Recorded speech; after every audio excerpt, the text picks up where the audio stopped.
The Rams are 2-3 and in the stickiest spot of the entire Sean McVay era. Is this the other side of going all in? That's coming up next on Locked On Rams. You are Locked On Rams, your daily Los Angeles Rams podcast. Part of the Locked On Podcast Network, your team every day.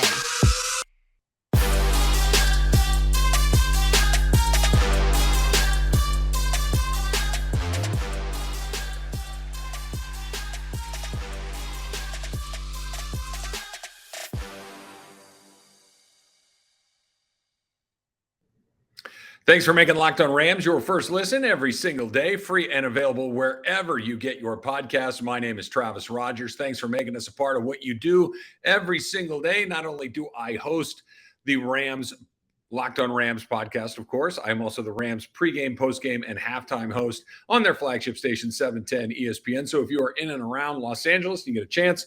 We start that about 2 hours before the kickoff of each and every Rams game. And then immediately following the conclusion of the game, we will do the post-game show. Myself and my longtime partner, longtime NFL linebacker Kirk Morrison, have that one for you as well. Before we get started, let me remind you that today's podcast is brought to you by and sponsored by BetterHelp. It's not a crisis line. It's not self-help. It's professional therapy done securely online, available to people worldwide. And they have a special offer for my listeners. You get 10% off your first month at betterhelp.com/lockedon. All right, here's what's coming up on today's pod. That, of course, comes after you click subscribe on your podcast feed. That comes after you check us out, Locked On Rams on YouTube. It's a great way to check out the podcast as well. Here's what I want to get into. I think that the game on Sunday afternoon is make or break for the Rams in the season. I think that we will have three possible outcomes depending on the result of Sunday. Two of them are not good. One of them gives you a path forward. We'll get into that in just a little bit. So other than the obvious question of why hasn't the offensive line has been bad, why has the running game struggled, that's coming up in just a bit as well. But let's start right here. And this was a topic on my radio show, Travis and Sliwa, 710 a.m. in Los Angeles, 10 to 1 each day. The question being, is this the side of the coin when going all in is not successful? It very well might be, because let's think about what has happened over the course of the last several seasons and last year in particular. What has happened is the Rams have been wildly aggressive in attempting to attain players, whether it's through the draft by trading away a bunch of first-round draft picks to move up to get Jared Goff, whether it's trading away a bunch of first-round draft picks to go get Matthew Stafford, whether it's trading other draft picks in an attempt to go get Jalen Ramsey or Von Miller or any of the other players that they've gone out and acquired. They've gone and gotten guys like Marcus Peters and Aqib Talib and Clay Matthews and Ndamukong Suh. And I'm sure I'm leaving some other ones out there that were big names as well. They have been really aggressive when it comes to paying people. They've paid Todd Gurley. They paid Jared Goff. They've paid Cooper Kupp, Matthew Stafford. They gave a new deal to Rob Havenstein just a minute ago. Aaron Donald obviously got paid. Jalen Ramsey has gotten paid. That all the guys that deserve all of these things have gotten, squared away. And really, and I don't want to say without exception, but with very few exceptions, everything the Rams have tried has worked. And the downside of all the things they have tried has been very, very minimal, right? You don't like Jared Goff and you spend a bunch of first-round draft picks. Fine. Here's a whole bunch of more first-round draft picks. Let's go get Matthew Stafford. Pop. He's the answer. You win a Super Bowl. Hey, we got to pay this guy or that guy. We'll move this guy in for this guy. We'll trade him out here. We'll move this guy in here. Boom. It works. Hey, we got to get Von Miller. Boom. Comes in. Huge difference. Hey, Odell Beckham hasn't been a good player for a couple of years. And boom. Bring him in. Huge impact. Really haven't missed a beat. But they come at a cost. Both the most, what do you got to pay these guys, and what do the draft picks going out cost, and the opportunity lost because you can't pick players are pretty obvious. But here's what may be happening right now. That the ledger is starting to square itself. The ledger being that, look, if you make 10 deals, if you get 6 of them right, you did a really good job. Odds are you'll probably get 5 right. And if you do a bad job, you'll get 4 right or less. Fact of the matter is, the vast majority of what the Rams have done over the last few years has been wonderfully successful. That can't last forever. The Allen Robinson thing may be the football gods squaring the ledger. The departure of Andrew Whitworth and Austin Corbett to retirement into other teams and thinking that you have your replacements in-house despite them not being highly drafted players, the bill may be coming due. The ability to lose a player like Darius Williams, the ability to not match a deal for Von Miller and thinking that you can just continue to find the answer either inside the building or through a trade or through a late round draft pick, the bill is finally coming due because here's what's happening. Their top line players, for the most part, we'll talk about some exceptions in a second, have panicked. Jalen Ramsey's still playing at a high level. Bobby Wagner is still playing very good football. Aaron Donald is Aaron Donald. Cooper Kupp's been great. And look, call me whatever you want. Matthew Stafford, I think, is doing the best he can do given the circumstances provided, which is not great, right? But you can't just draft in the third, fourth, fifth round and beyond and expect to just keep finding really good NFL players that slide in behind you. Eventually, you're going to miss on some of those guys. Eventually, some of those guys are going to get hurt. And here's what's happening. Tutu Atwell has been a massive disappointment despite being your top draft pick 2 drafts ago. He's caught 1 pass in 2 years. Last year, your first pick in the draft, your top draft pick. Let me rephrase that. Logan Bruss out of Wisconsin. He gets hurt in camp. He's not going to play. He's going to miss the entire year. That's 2 years in a row where your top pick doesn't contribute. That's asking a lot of the guys that are on your team. That's making that now the guys that are there, they have to hit, they have to stay healthy, they have to perform at a high level. And if they can't, you don't have any replacements. This is what's going on right now. You let Robert Woods leave, who you're thinking, okay, we can do a little better. Allen Robinson's a better fit, et cetera, et cetera. Robert Woods was a really good football player for you. Allen Robinson has been nowhere. You might have just missed right there. It might just be a bad fit. Sometimes that happens, and that's what this feels like a lot. And now, because Tutu hasn't hit, because Skoronek's a 7th-round pick, because all these other things, there isn't a lot of meat left on that bone to try. This is the downside to going all in. Now, let's be very clear about this. They won the Super Bowl. This makes it all worth it, but the bill may be coming due a lot faster than anybody would have imagined. The bill may be coming due right now. Because there are no, hey, look, this guy's young, but he's a 2nd-round pick. Let's slide him in there. That guy's not on the team. He doesn't exist. The guys that you need to fill in for Van Jefferson and whatnot, they're not here. They're gone. They don't exist. When the guys that you do have, they're late-round draft picks for a reason. Look, maybe once in a while you're going to find a guy in the 6th or 7th round who really shines and fantastic. It's found money, and you'll absolutely love it. But the fact of the matter is, the reason the guys get drafted in the 1st, 2nd, and 3rd round is they're better players. They're more likely to, and maybe not better players, but they're more ready players to step into the void that may be there at the very beginning. And I think that's what you're starting to see. Now, wait till some of the offensive line gets back. Wait till Van Jefferson gets back. Let's see what Odell does. Let's see if you can get Matthew Stafford in some sort of protection and he can get into some sort of rhythm. But right now, all of the things that went right for years and years and years, and Sean McVay winning game after game and going to 2 Super Bowls and winning 1, the bill's coming due. And you don't have the money in the bank to pay the bill. You bought a lot of this stuff on credit, and now you're just going to have to eat some ramen for a while because you don't have any money to go buy more groceries. You don't have any picks to go do it. That's what's happening right now. And if they can't get what they have on the roster turned around, it may take a minute, maybe longer than a minute, maybe the season, maybe into next season and beyond. This is the flip side of going all in. I love that they tried it. I love that it worked. But this is what it looks like when it doesn't come together. All right, coming up next, I want to talk about why that running game, other than the obvious one about the offensive line, why has it struggled the way that it has? That's coming up next on Locked On Rams. And now a word from our sponsor, BetterHelp. Look, I know this has happened to a lot of you because it has definitely happened to me, where you get fixated on something, a problem, just that thing that's kind of gnawing away in the back of your head, and you just can't quite let it go. The issue, as opposed to trying to find a solution to the problem, therapy can help you with this, and therapy can help you become a better problem solver, making it easier to accomplish the goals, no matter whether they're really big ones or really small ones, and just start to feel better.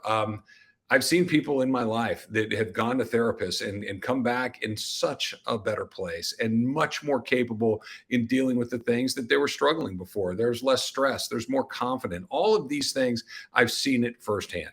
And these are why I think that getting something like BetterHelp can really make a big difference. So if you're thinking of giving therapy a try, BetterHelp is a great option. It's convenient, it's accessible, it's affordable, and it is entirely online. You get matched with a therapist after filling out a brief survey, and you can switch therapists anytime that you'd like. If you'd like to be a better problem solver, therapy can help you get there. Visit betterhelp.com/lockedon today and get 10% off of your first month. That's betterhelp.com/lockedon. Give it a shot. I've seen it firsthand. It makes a real big difference. And that thing that you just can't let go of, that thing that you can't quite figure out, you're going to find a way to get there. Give it a shot. Thanks again for making Locked On Rams your first listen every day. Make sure you check out NFL Key Predictions every Friday on Locked On NFL. Locked On's local experts giving you the inside scoop of the 5 biggest games of the NFL weekend, including Sunday and Monday Night Football, plus betting advice from the field's leading experts, BetOnline. Follow NFL Key Predictions every Friday on Locked On NFL, available on the Odyssey app, YouTube, and wherever you get your podcasts. All right, so the Rams' problems running the ball continue to get more and more complicated along the way. And just another piece of bad news for the Rams up front. David Edwards has been placed on the injured reserve, which means that he will miss at least the next 4 games of the season, which means that they are down yet another offensive lineman. So Brian Allen has missed the entire season minus the opener. Coleman Shelton, who was expected to be the right guard, had lasted 1 game there, had to go to center. He lasted a game or 2 at center. Now he's gone. Jeremiah Colonna is in at center, at least for now. And now David Edwards is down for the foreseeable future, at least the next 4 games along the way. The Rams did make a move up front. Matt Skura is now a member of the active roster. He has been added after spending the early part of the season on the Rams practice squad. He can be center. He can play guard. This is why the Rams running game has been as inconsistent. I don't want to say inconsistent because inconsistent implies that at times it has been halfway decent, but where it has been nowhere, right? That's the bigger issue. They also released Jake Funk today, the Rams' 4th running back. Not a huge surprise there. They did add Malcolm Brown earlier in the year. So we'll see. But the running game that has been nowhere is now less likely to be somewhere when you just continue to lose guys up front. Sean McVay was asked about why the run game has been as bad as it's been. And his answer, I think, is fairly revealing. What he said was, I think the full answer would take a really long period of time, but ultimately it's about versatility, consistency in terms of our operation, everybody doing what they're supposed to do. Let me stop right there. Okay. Versatility, consistency in terms of our operation. In other words, we need to have some guys that can do more than one thing, which I think that they do have. Consistency in terms of our operation. There's a new guy there every time. What did I just talk about? David Edwards is now gone for the next 4 games. It's really hard to develop any sort of consistency when every time you turn around, there's a new guy next to you up front. The last part, everybody doing what they're supposed to do. There is, I mean, the obvious analogy is a hand, right? That every finger needs to know what the other finger is doing for it to function properly. This offensive line is not doing that. And I don't think it's anybody's fault. I think it's a lack of talent, quite frankly, and it's a lack of consistency, and it's a lack of ability to keep the guy in front of you. I get it. There's a lot of moving parts in all of this, but what are we talking about? We're talking about consistency and everybody doing what they're supposed to do. Well, if I'm in and out of the lineup because everybody's hurt and I'm moving positions where 1 week I'm a guard, next week I'm a tackle, the next week I'm a center, it's very, very difficult to do that. Sean McVay goes on to say, I know you look at a game through a very great lens in terms of the nuanced understanding. Sometimes it's missing a block, a combination. Sometimes it's maybe getting a play off that we don't like versus that look that we can help with as coaches. And then sometimes it's the back missing it. There's so many layers to the run game. Yeah, it's everything, right? So even if you do get it blocked up at the right time and the guy goes the wrong way, or the guy doesn't hit the hole the way he's supposed to, or it's just a bad play call against a front that you're not expecting or weren't looking for, it's just the wrong call against the wrong defense. All of these things together, and of course, it's impossible to get a running game going. The next thing you know, it's 3rd and 7. You're not going to run it there. The Rams have been passing a lot on first down or going to the run on first down, not creating a lot of opportunities there. And now you're 2nd and long, and now you can't run the ball. It's all of these things coming together that have created what you have right now, which are 2 running backs to this point, Darrell Henderson and Cam Akers, who are not doing anything, an offensive line that has no consistency, no ability to do what they're being asked to do. They've been decimated by injuries, and then there are play calls that are coming in at the wrong time. It's very predictable, and a defensive line that knows that there's no threat. Add all those things together, yeah, of course you're going to have a little trouble running the ball. Okay, let's go to the next thing. Let's talk about why this game coming up on Sunday against the Carolina Panthers is a make or break one. There's 3 possible outcomes at the end of Sunday afternoon. I'll tell you what they are coming up next on Locked On Rams. But first, let's talk about BetOnline, right? BetOnline still your number one source for for football. I don't think they do flag football. For football betting this season. Find all the latest player developments, team matchups, news, podcasts, in-depth articles, and analysis on every game you can find. This is going to go with our next segment right here. 10.5. Rams are favored by 10.5 against the Carolina Panthers. So, yeah, stick around. You're going to want to hear the rest of that. And as always, BetOnline remains your continued source for all your sports wagering information, live betting, up-to-the-minute scores for every sport that's out there. We're talking MMA, MLB, boxing, golf, you name it. They got you covered at betonline.net. That's where you go. You can use your mobile device to learn more. BetOnline, where the game starts. Thanks for making Locked On Rams your first listen every single day, free and available wherever you get your podcasts. My name is Travis Rogers. You can follow me right there at Travis Rogers. You can see it on the screen. If you're watching us on YouTube right now, our Locked On Rams YouTube channel is also a great way to do it as well. Here's the rub. Rams have a game coming up against the Carolina Panthers on Sunday, and I really do think there are 3 possible outcomes. 2 of them are bad. Let's do the best one first. The Rams win the game. The Rams are 10.5-point favorites, and really, I don't know if there's a better opponent at a better time than the Rams right now at this very moment, and here's why. Carolina's not good. They're 1-4. They're really struggling.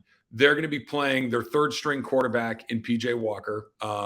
Baker Mayfield is in a boot. He's going to be down for a while. Sam Darnold's not ready to go, which means you're down to quarterback number 3. Season has been going so bad for Carolina up until this point that they fired their coach, Matt Rule, a few days ago.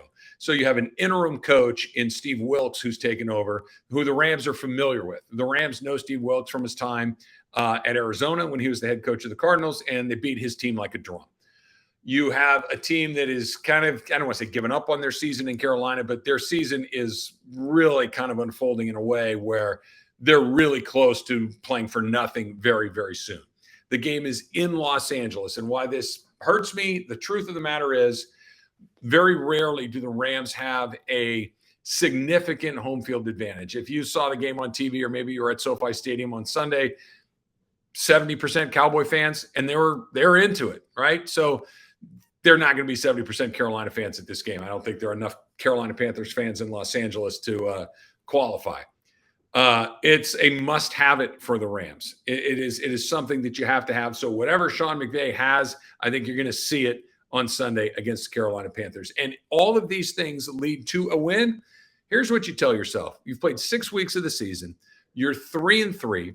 You played against 3 really good teams in Buffalo, San Francisco, and Dallas, at least 3 very good defenses.